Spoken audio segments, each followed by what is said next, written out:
one Jamaican alive who would disagree with me that the number one obstacle to Jamaica's development is crime and violence. The numbers speak for themselves.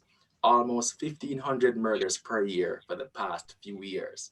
And then there's shootings, assault, you name it. The point is that we are too small a country to be having this level of crime and violence.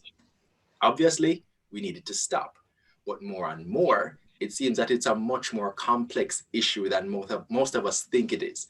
And in order to take the necessary actions to bring it under control, we have to understand exactly what we are looking at in all the raw, unfiltered details. To help us get a real understanding of Jamaica's crime and violence landscape, here with us today is researcher at the Caribbean Policy Research Institute, Joanna Callen, who has dedicated years to studying crime and justice matters, as well as organized crime, especially in Jamaica. Needless to say, she knows what she's talking about.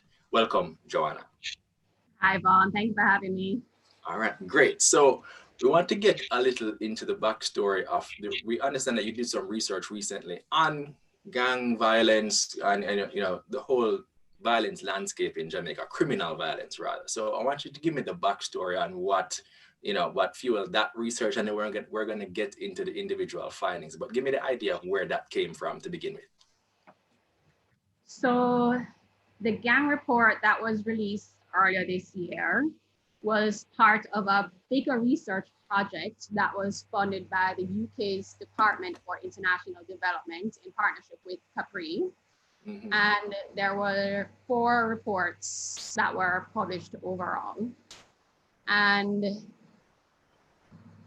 the first one had looked at August Town and the lessons that we learned from the social interventions that had taken place there regarding the violence in August Town.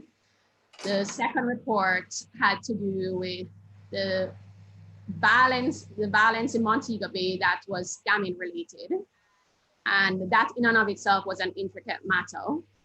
And then we also had the gang paper, which was released this year. Mm-hmm, mm-hmm. So gangs are a huge part of the crime and violence situation in Jamaica. I don't think any Jamaican can disagree with that. At last count, we had some 380 something gangs, quite a few of which are being active by the Jamaica Constabulary Force. Mm-hmm. And many of the incidents of shooting and homicides that Jamaica experiences ties back into gang and group violence. And so as part of this project, we decided to see if we could dig a little deeper into the intricacies of what was driving the gang and the group violence taking place in Jamaica. All right, so with all that said, no, I think we want to get to the meat of the matter, the juicy details. What did the report uncover? What did they tell us about the gang culture in Jamaica and the violence, the situation with the violence in our country? Because many of us sit on our verandas and our living rooms and we speculate about this or that, or poverty cause crime, or politics, or is this or that. So what did the study actually uncover that we can use to kind of help determine how we treat the situation going forward? Well, the first thing to understand about gang violence or violence in and of itself is that it's a very complex issue. It's not cut and dried. It's a multifaceted problem. It is a problem that speaks to the deeper issues underlying in our society that invades our households, our communities, our personal lives, our professional lives. And the gang and group violence landscape has shifted over the past 10 years. And this is something that came up very prominently during my conversations with law enforcement officials, both local and international, other stakeholders in the criminal justice system and the social intervention system. And one of the things that came out was that with the shift in landscape, there has been a breakdown of the more tighter-knit, organized larger groups or gangs. And with the breaking of these larger groups, we end up with a lot more smaller, volatile groups that are vying for power vacuums that are left when the larger groups dissolve. And at one point, and I mean, we still have it in some communities in Jamaica where you have an individual that will call the shots, or no pun intended, that will call the shots and, you know, direct or oversee the criminal activities that are taking place within a community. But what we also found was that with these smaller groups, there's easier access to weapons. And with the easier access to the weapons that is facilitated by a very prominent transnational gun trade with our neighboring countries, it's easier for somebody to access a gun, and it's easier for somebody to take action that they see fit as opposed to what a Don might see fit, or whichever person is running the community. And so we have a lot more independent players, basically. We have a lot more persons who have their own. We do. And if anybody has any doubt, when we had the launch of this report, persons who watched it may remember, and if you haven't seen it, it's available on the CAPRI YouTube website, Guns Out, the Spin Turn of Jamaica's Violent Gangs. We had a very, very good panel, which included Kelly Magnus from Fight for Peace, who works within some of the more volatile communities, the Commissioner, Major General Anthony Anderson, and Jeremy Taylor, Senior Deputy Prosecutor at the DPP's office. And what both the Commissioner and Mr. Taylor supported was that we do have more independent players. We do have a breakdown. It doesn't mean that they're any less organized in the smaller groups, but it does mean that there is more vying for power to see who is the dominant group, so to speak. All right. So you mentioned the fact that people have easier access to guns, and obviously the guns figure in the majority of crimes in our country. The ease of access is one of the biggest challenges that we have to overcome. And one of the things that you mentioned in a previous interview that I'm sure many persons would be shocked to hear is how easily guns get into the country. What did the research show based on how easy it is for persons to access guns and how guns get into Jamaica? Well, one of the things that the research highlighted, and this is something that the government and our international law enforcement partners are quite aware of, is that Jamaica has a lot of informal ports. You know, fisheries is a huge part of our agricultural system. And so we have a lot of informal ports as well, where boats can come and go as they please, unchecked. And this facilitates quite a bit of importation of the weapons. That's not to say, however, that guns are not imported through legitimate ports as well. We've seen over the last few years where the JCF and customs enforcement has intercepted shipments either bound for Jamaica or that came into Jamaica, but they caught them before they reached into the hands of the criminals. So the guns do come through legitimate ports as well, but the 145 unchecked ports that we do have facilitates an even greater importation of illicit arms into Jamaica. But the question is, if there are 145 informal ports, it's all like we know where them is. So why we don't just stop them from, I mean, granted 145 is a lot, it's not exactly a small amount, you know what I mean? But if we know where they are, why we're not stopping them from, you know, it sounds like there's a lot of research and information to point to where they are, where the people are getting the guns and they're making these trades, why we can't stop it from happening? Well, first of all, as you said, 145 is a lot. And they can't be manned 24/7. Is true. You know, that takes an enormous amount of resources. And there's always the fact that criminal enterprises are always ready to evolve, which means that they might find different ways of bringing in those weapons. But I see where the JDF, to some extent, the JCF, but more significantly, our international law enforcement partners have stepped up the patrolling of the Caribbean Sea. And to highlight that, as you know, Jamaica is one of the, aside from having a very prominent gun trade, Jamaica has a very prominent drug trade as well. Jamaica is a significant transshipment point for drugs as well, right? And so in the last few months, we've seen where I just came across an article that stated that the United States Fourth Fleet has increased the number of ships within the wider Caribbean Sea, not necessarily just Jamaica's waters, but the wider Caribbean Sea, to try to intercept both drug and gun shipments that are taking place.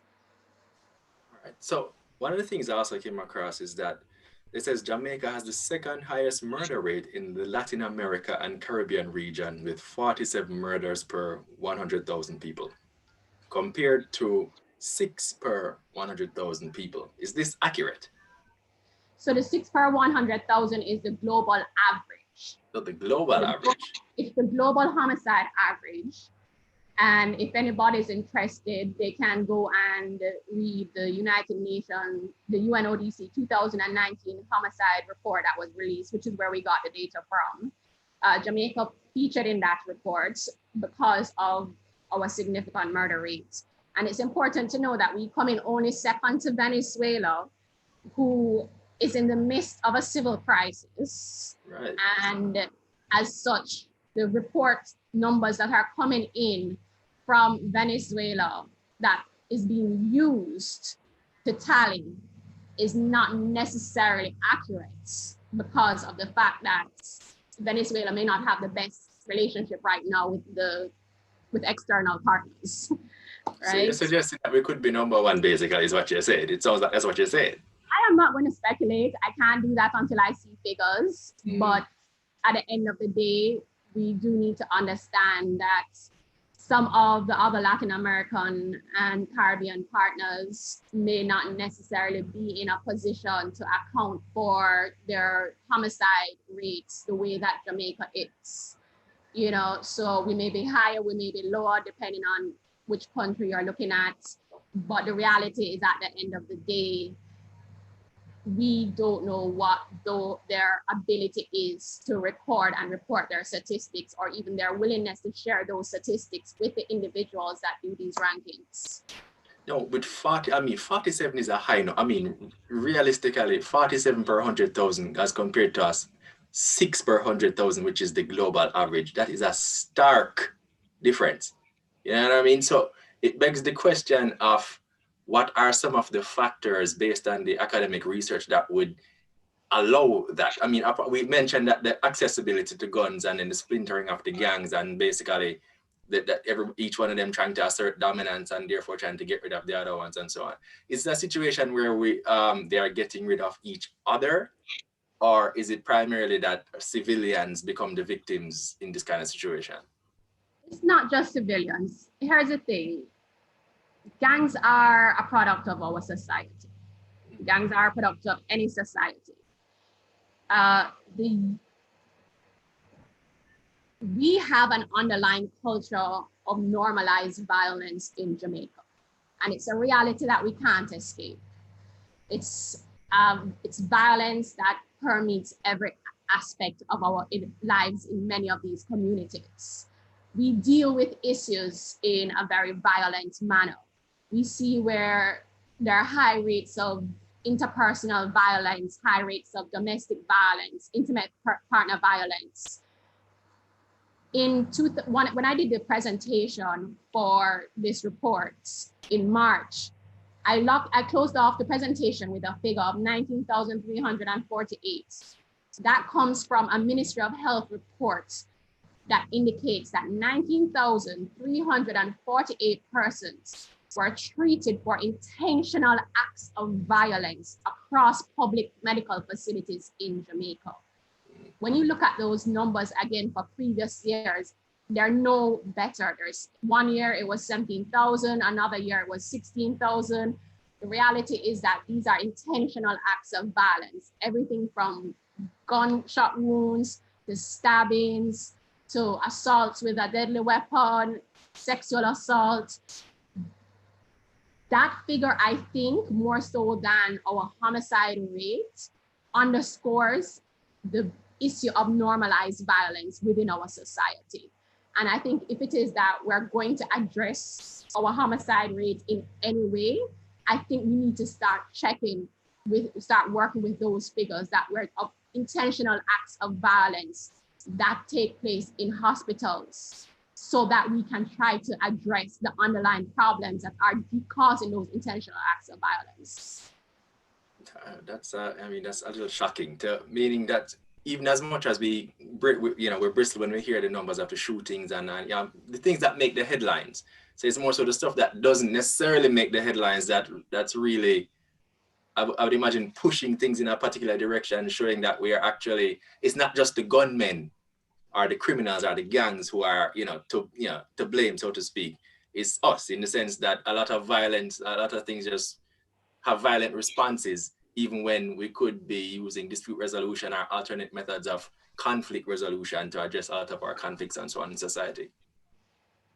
Yes, so I think this is something the government has recognized to some extent. I see where the Ministry of Justice is pushing restorative justice programs. I see where they're pushing mediation for many in mediation centers in multiple communities across Jamaica.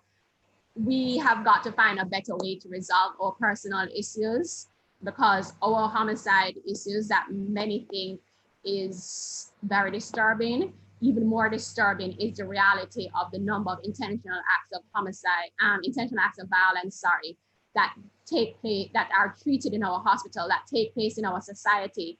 And some of these intentional acts of violence don't even reach to the hospital to be treated. And so the figures are probably even higher, because it's only if the injury is severe enough that it reaches to the hospital, right? Absolutely. So there's a lot that we're not even reporting, we're not even measuring those details about the other minor, well, I wouldn't say minor, but injuries and so on that are caused through these violent conflicts that we just aren't measuring because we just don't know them. We aren't. And the reality is that if Jamaica is going to address its homicide problem, it needs to address its underlying violence problem.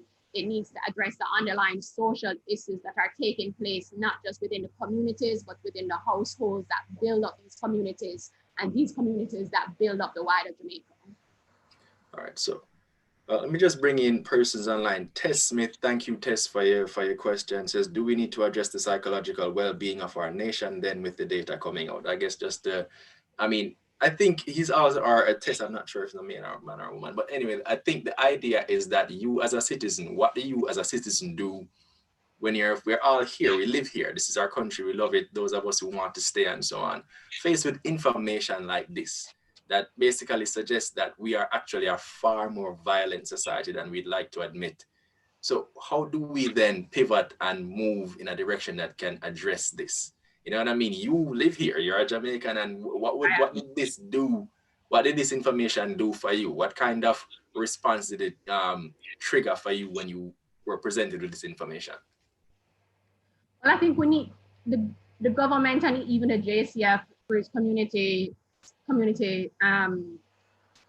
branch provides some psychological counseling options for victims of violence. We have the victim support units. There are victim support services. I think these services need to be promoted on a more significant national level. I do think that many of the communities that experience, or even the households that experience traumatic incidents, we need to address this underlying psychosocial trauma that is impacting them, because if that psychosocial trauma is not dealt with, that is something that also is a push factor for somebody to become violent themselves, if that's underlying trauma has not been dealt with, right? It's something that is very, that has been studied, where you see where sometimes domestic violence victims become domestic violence perpetrators themselves, because this is behavior that they have been taught. The underlying psychosocial negative impact has not been dealt with by the person or through whatever resources might be available. And I do think that we need to step up on, it has to be a multi-pronged approach, where it's not just the psychosocial that needs to be dealt with. It's teaching persons conflict resolution. It's teaching people that the material is not, can't outweigh the importance of a life, right? We have people who are killing each other, who are, inflicting harm on each other, inflicting harm on communities, on children, over material issues, right? Or even just reprisals for things that happened 10 years ago. This is something that is actually very common as well, where we see reprisals taking place for something that happened 4 or 5 years ago. The perpetrators didn't let it go, and so 4 or 5 years later, the victims now become the perpetrators, and there's a retaliation, not just on the individual, but maybe on the communities, on innocent bystanders. And so I do believe that we need to expand our facilities and our resources that deal with the psychosocial trauma that many of these communities are experiencing. Now, I want to switch tack for a minute. One of the things that we were talking prior to jumping on air is that one of the things that was borne out is that poverty is not necessarily an automatic, there's no direct correlation between poverty and criminality. So there are many who would posit that it's simply that a lot of these gang members, a lot of these criminals are the ones that simply do so because they come from poor or vulnerable backgrounds, or, socially deprived communities. And that is what spurs them, or that is what leads them to become criminals, simply because they want to be able to change their circumstances, do better in life, live lives of happiness, and so on and so forth. So based on what you're saying, it's not necessarily poverty. There is no direct correlation between poverty and criminality. So just flesh that out for me based on what you've seen or experienced. So I just want to clarify several things. There is a correlation between poverty and crime and violence, not necessarily a causal factor, but a correlational factor. And what this means is that there are persons who come from socioeconomical marginalized communities who don't engage. They choose not to engage in a life of crime and violence. Because if we say that poverty is a primary factor that drives crime and violence, we run the risk of stigmatizing a majority or a group of persons that are already stigmatized and marginalized, right? And they're not the only group of persons within our society that engage in crime. Now, they probably don't have the resources to deal with what they're experiencing if they choose to go into a life of crime. But something that jumped out at me a few days ago was that I came across in a discussion with someone, and this person is from law enforcement. But during the discussion, the individual said to me, let's take scamming as an example, or even white collar crime, because technically scamming is a white collar crime. These individuals have made millions of dollars off of their illicit activities. If it is that they just wanted more money to better themselves or to elevate their living standard, whatever it is, get a better life for their family, the millions of dollars that they would have acquired during the course of scamming, then they would have dropped out at some point. But some still persist in engaging in that activity, right? And even white collar criminals that are not usually from a poor background or a socioeconomically marginalized background, white collar criminality usually takes place within the middle and the upper class, where individuals steal money or do illicit activities, or there's corruption in some kind of way that facilitates their continued wealth or income, right? This is something that happens globally, and it's not something that is unique to any one society. Now, as I said, I'm very cautious in terms of how I would say that it's just poor or socioeconomically marginalized persons or communities that engage in a life of crime and violence, because you run the risk of already stigmatizing an already stigmatized group of persons. Okay. So we don't necessarily want to just say, okay, yeah, you're poor, so you have a higher likelihood of becoming a criminal, because obviously it's not completely accurate. There's a link. There's a link, but it's applying a label to a group of persons that don't deserve that label. All right. One of the things, to go back to issue of gangs and splintering and so on. Sure. I wonder if your research and so on looked at the issue of recruitment. We always hear that there is a pipeline, so to speak, between certain communities or a particular age group. Men, typically it's young men between the ages of around 18 and 25, thereabouts. And there's like a pipeline that somehow sees them being channeled, or once they pass high school or pass that particular age, they just become a lot more at risk and more prone to becoming recruited by criminal organizations. Even as much as, you said they're splintering and they might have quicker access to firearms and be able to carry out certain things, but they become recruited because they're at risk. So based on what information that you came across in the study, what are some of the factors that are putting them at risk? You know what I mean? Let's understand what motivates them to make these decisions to pick up crime as opposed to skills training or some other kind of activity, productive activity. Well, recruitment sometimes, first of all, to answer the first part of your question, recruitment sometimes takes place. We've seen reports where they're targeting younger children. Established criminals are targeting younger children to recruit them into gangs. A, because they may be overlooked by the police, or B, to make sure they have another generation coming up, or to even just use them as lookouts, which is a very common practice, and something that people need to bear in mind is that there's a very disturbing news article that was in the Gleaner about 2 years ago, if my memory serves me correctly.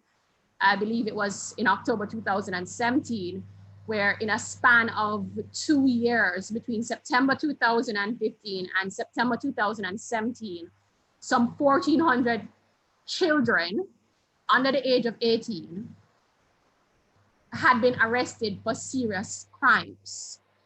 So we had 14-year-olds being arrested for murder. We had, the 16-year-olds being arrested for rape. So we do see where children are being dragged into a life of criminality at a very young age. Now, there are several factors that might drive somebody into taking up a life of criminality. One factor might be their home life, which is that they don't have a stable home life. Their home life has a very negative impact or is abusive. And so they go outside of the home for protection, to find a sense of belonging. Yeah, to find a sense of belonging that they may not necessarily find at home, right? And the reality is that people are naturally social beings. We all belong to social groups. It just so happens that these individuals end up being pushed into very negative social groups that are going to carry them onto a path that is deemed deviant by society, right? Some may do it because their parents encourage them to do it as a means of bringing in income into the home. We saw this with scamming, where we had I came across cases where because the child was involved in scamming, they didn't have ID to collect the money. So the parent went to Western Union to collect the money on behalf of the child, very much knowing what the child, how the child had gotten the money in the first place, right? Mm-hmm. And this is something as well that will help push them into the gangs. It might be that they don't have a choice, where they live in a community that a gang has a stronghold over, and they don't have a choice of participating because it might be either participate or be killed. Right? We see where some get involved. One of the ideas that person, one of the discourse topics that have come up is that we have things in Jamaica called corner crews, where you just have these young people or young men, for the most part, who form groups to protect the community against outside criminals, right? So they themselves may not necessarily be out there actively seeking, criminal enterprise, but they form groups to protect the community, right? I'm not saying that it's right, but you understand why it happens. It is just really protect your community. And we have to acknowledge the reality. Now, let me ask you about the political connection. The general consensus is that a lot of things began in that direction, but the question is it still in that direction? Because one would have imagined that, I mean, you listen to music, you listen to talk, you can't ignore what you hear in society as a whole in Jamaica, that things began through a political connection as they sought to secure votes, that kind of thing, garrisonization, that kind of thing, that whole argument. But no, it seems like in 2020, we're far removed from that. Is the study, or is the information suggesting that there is still information there? Because it's something that we have to look at if we're serious about addressing the issues contributing to crime and violence in our society. We can't shy away from it and not talk about it. So what is the information showing? What's the academic or what's the study showing? So I guess it's Jamaica's biggest open secret that is how a lot of the gangs, as you said, and the garrisons were formed to protect the political parties, to secure the votes. We've had incidences where some of the bigger gangs have been connected to certain political parties. I'm not going to get into details. Of course not. A, because of the current climate, and B, because even in my conversation that I may have had with persons, is not things that I can discuss openly. Right. Because the reality is that we don't want to make allegations. No, of course. I mean, it's more a matter of, should we be looking at this from the perspective that our gang culture has evolved beyond, that may have been where it started, but where it's far removed from that. I look at that, I raise it because if you look at things like scamming, for example, it seems like we have a lot of persons who have, our gangs who have formulated their own networks and are operating on that basis. So they don't need any kind of political affiliation, bigger heads, as they would like to call it, to kind of oversee their operations, if you understand what I mean. So I'm just trying to understand from a perspective in 2020, how do we place that in the whole landscape as far as the criminal organization, based on what you're seeing on the studies? What is that showing? Where that should be measured at, like, for example, a 5% relative to like a 20% that's caused by persons who have their own access to guns and their own links and are so formulating their own criminal networks? So first of all, the gang report did touch on that a little bit. Based on reports from that we got, we do see where gangs are no longer heavily politically affiliated. It doesn't stop them from forming connections with each other. They form connections, they cross party lines now. So even if a gang identifies with a political party, it in no way hinders their ability to create an alliance with another gang if it's going to benefit them. So they will cross that party line. So even though the gang, there are some connections that still exist, there's also the fact that the gangs themselves understand that to form their alliances to benefit themselves, they have gotten rid of that kind of line in the sand where you're JLP, I'm PMP, we can't do any business, right? So that line has been blurred, and you do see where groups are now crossing the political line now to engage in criminal activities once it benefits them. I can't say for certain extent the measurement to which you may want me to say it. Okay. Whether it's 5% or 20% or whatever, I can't give you that information because I myself don't know it. It's something that would take even more research. I think it's a research topic in and of itself, but so I can't answer that aspect of the question with any certainty. All right. Now, having looked at this information, and would you have seen any, based on information that you came across and the study and so on, where do we go from here as a society in terms of based on information that came out and so on, what are some of the steps that I guess politically and individually, collectively, us, individually as citizens and so on, that we can do to help to kind of bring things under control? I mean, many persons feel a sense of, I suppose, hopelessness or helplessness. You feel like this criminality is happening and it's almost like you see it like a train wreck happening and you can't do anything about it. It's like, based on information that came across or what was revealed to you, is there any more room for participation on the part of the citizenry in terms of helping to bring things under control?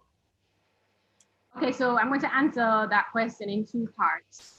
The first is that, and I must commend the commissioner for his drive in doing it, the JCF is transforming.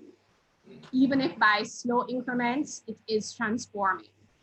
We see greater use of technology.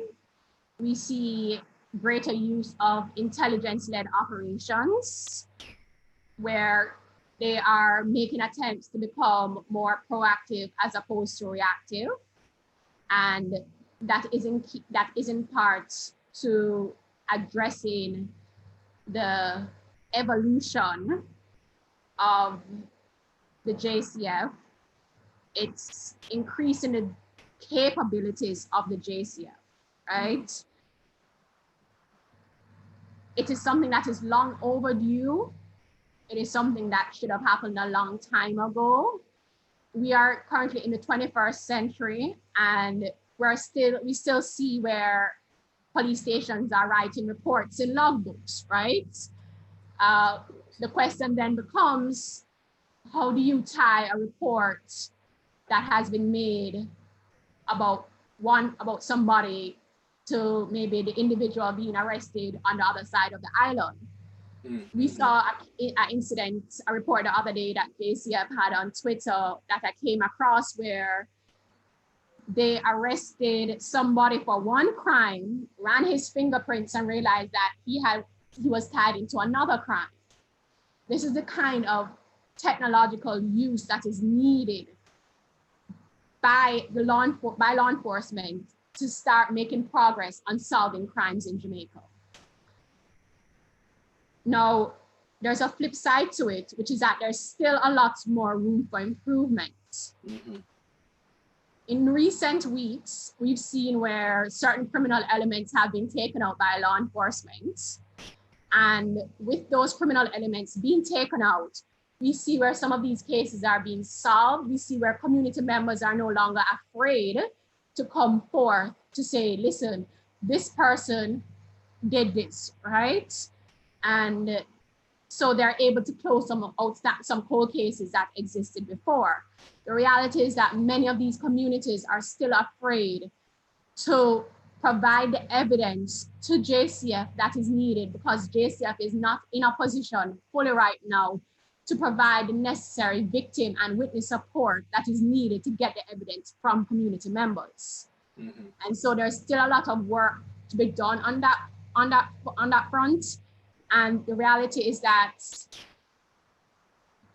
there is a long-standing chasm between the JCF and the community that is slowly but surely being bridged. But there's still a lot of communities that don't trust the JCF because of its historical actions against the community. It is something that they are trying to make amends with.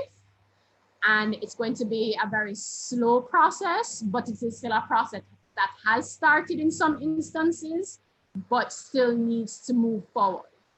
And as a society, we need to try and understand our responsibility as well in creating criminal elements. The criminal elements, the youths that partake in criminal activity are not in and of a problem of themselves. It speaks to the problem that exists within our society.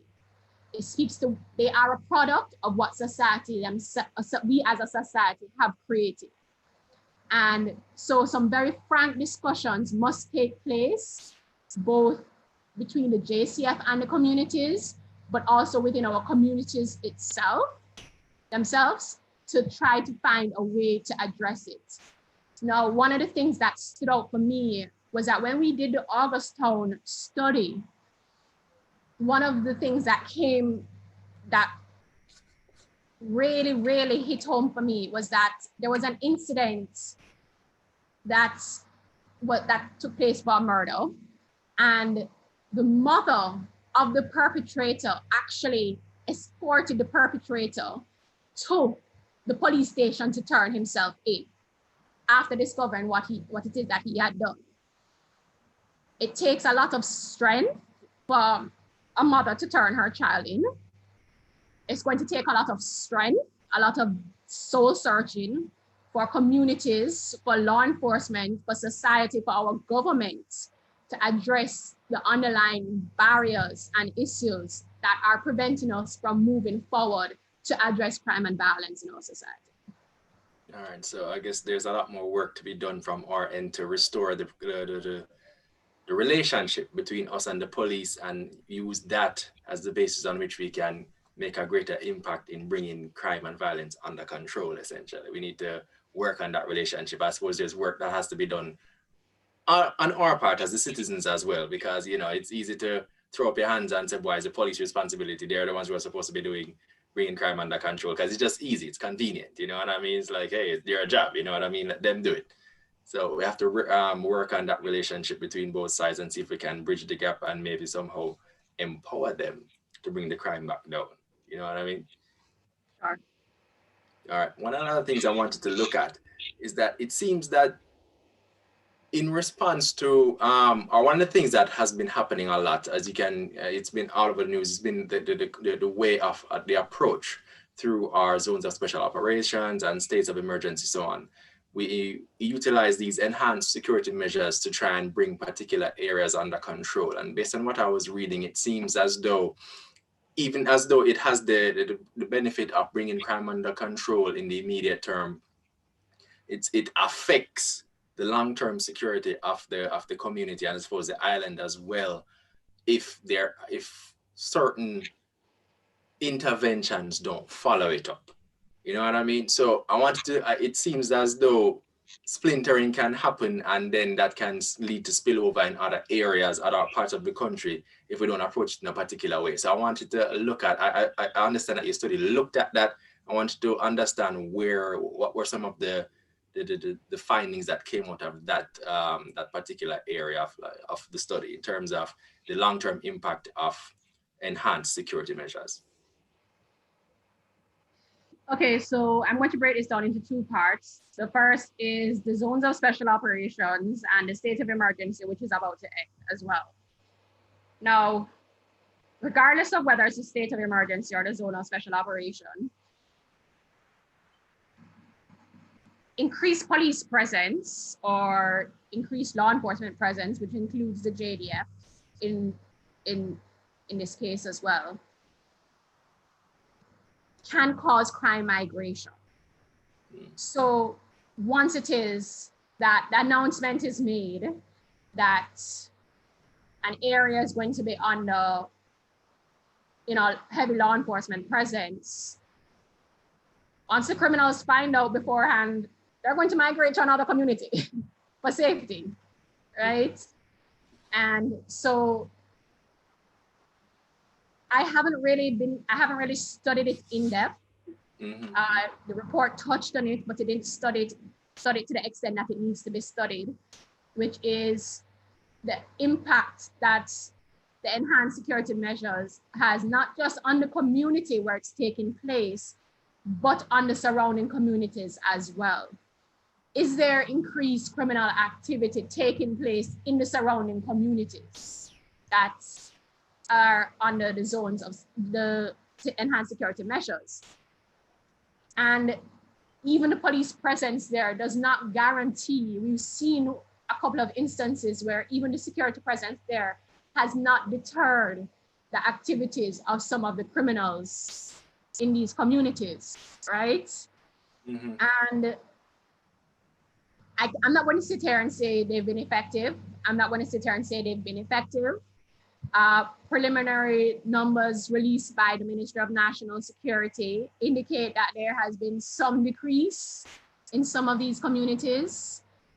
But in terms of long-term impact, that is something that is very difficult to predict. And one of the things that Jamaica has a problem with when we are implementing certain strategies and policies or even interventions is sustainability. Is the strategy or the policy or the approach that we're taking sustainable in the long run, right? Because we can't have a zone of special operation taking place for 10 years or a state of emergency taking place for 10 years, because the reality is we would run the risk of becoming a police state.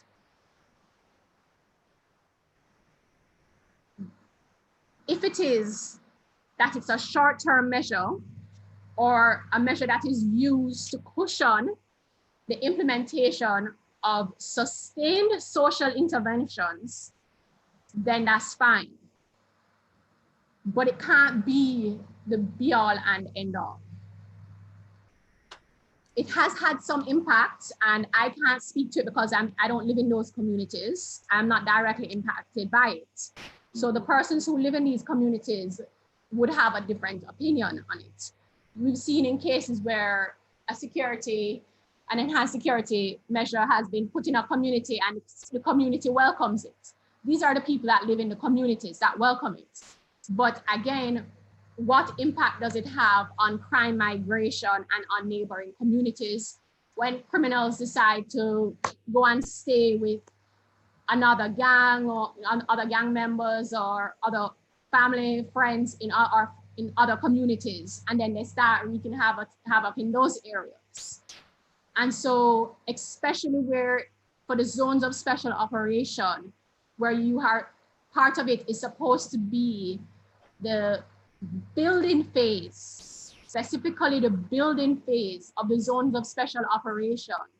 We need to ensure that whatever interventions are taking place are monitored, evaluated, they're measurable. We can see the impact that it's going to have in the long term, because that is the goal. The goal is to transform these communities in the long run so that they have decreased levels of crime and violence. It cannot be that is the ZOSA is going to stay there for 20 years on end, or the SOE stays there on 20 years on end. It needs to be that these communities are built up, empowered, and transformed to the point where if it is that crime takes place in the community, they're not afraid to go and provide witness support or evidence or report it to proper law enforcement. It has to be that the individuals in these communities who are perpetrating the crime and violence have been shown a different path. It has to be that the underlying issue of household domestic violence and intimate partner violence, the way in which people resolve their issues, that is transformed to ensure that the communities come out of it stronger and more improved and have a better opportunity to exist, to experience the positives of living as a reduced violence and crime community, right? All right. I want to interject just so having looked at, some of the challenges and so on that we're going to face and we're going to face for the next couple of years, because it's not a simple issue, it's a very complex issue, and there are many something that can be lanes solved and so on. So what are we doing right? What are some of the things that, based on information that you came across, what are we doing right or what are some of the things that we're headed, that show it might be headed in the right direction? What are some of the things that you see are reaping results and that, if we continue on this track, we're going to be moving in the right direction? I think the primary thing I mentioned earlier was the transformation of the JCF, where it becomes an effective and efficient law enforcement entity. I do think that the JCF needs to be in a position to deal with everyday crime. It needs to go just beyond crime and being a service-oriented institution. One where the youths aren't afraid to interact or don't have a negative perspective of it. I do think that they're just based on recent outcomes.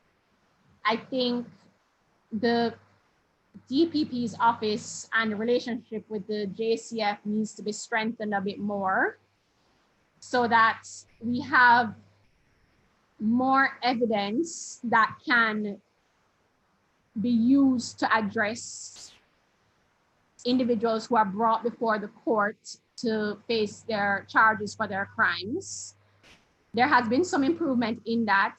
There has been a closer working relationship with the DPP's office and the JCF's office, and I commend them for that. But there's still room for improvement there. There's always room for improvement. There's always room for improvement, because at the end of the day, we want to make sure that we're able to solve the crimes. We want to make sure that they're prosecutable when the cases come before the court. I do think that, your question is some of the things that we're doing right. I think that we need to ensure that MOCA becomes fully functional shortly. There are some things I think that are outstanding, but it's still not fully operational in terms of its independence. I think that having MOCA become a fully independent organization is going to go a long way, especially if it's independent of interference from political persons and persons in high-ranking government positions. I do think that it will go a long way to solving some of the deeper issues that plague our society. And so having MOCA reach to the stage of separation that is at now, I think is very commendable. I would like to commend the private sector and the JCC, especially Mr. Lloyd Distant and his working team. Jamaica had a very historic occurrence last week, right, where the crime summit, where the leaders of the parties and other stakeholders signed this consensus. It's not something that has happened before. I think that is something that needs to be pushed forward to make sure that crime and violence is depoliticized, to make sure that we hold our government officials or political officials accountable for ensuring that corruption and criminality is dealt with on an equal level on all levels of society. And so having seen the signing, I think that's something that's extremely positive that has taken place. And we are making steps in the right direction. And I think we need to continue making those steps that I've mentioned. All right, so I think we were approaching an hour, and I think this is a conversation that could go on for hours because there's so many different avenues that we could, but we don't like to keep things going on for too long. If anything, we might just have to have another conversation another time. On that note, I think it's a good time for us to wrap. I really enjoyed our conversation. It's great to just look at the landscape for what it is, understand the board for what it is, and then on that basis, we can make the necessary adjustments so that we can achieve the desired outcomes. And I think with more research and more work that's done by organizations such as yours, the citizenry will be armed so that they can make the necessary changes, apply the necessary pressure, do the necessary lobbying, and communicate with their political representatives, with the police, whoever, so that we can achieve the outcome, which is what we want. We all want a safer and happier Jamaica that we can all live in and enjoy. So keep up the good work, keep doing the work, keep putting out the information so that we can be armed with information so you can know what to do, and consequently we can know how to help. All right. Thank you very much. Thank you so much for having me. All right, it's time for us to wrap. Thanks to everyone who tuned into our discussion, especially those of you who sent in your questions and your comments. We really appreciate it. And if you have a question you want to ask Joanna, send it here. We'll be able to send it on to her so that she can provide you with the right information and hopefully stimulate some thought. And then maybe you can be a person who can help be the change that we want to see in Jamaica. Now, remember, our audience plays a major part in our show. If there's anyone in particular you'd like us to have in studio, let us know. And we'll try to have that person in studio as soon as possible. Don't forget to follow us on Facebook, Twitter, and Instagram at Jamaica Information Service to see who will be in studio next. We do this every week, live on Facebook, and live on Facebook, live on the internet, because we are on so many different platforms. I've been your host, Vaughn Davis, and this has been Studio 58A Live. Thank you again for joining us, and please have a wonderful day. You take care, Joanna.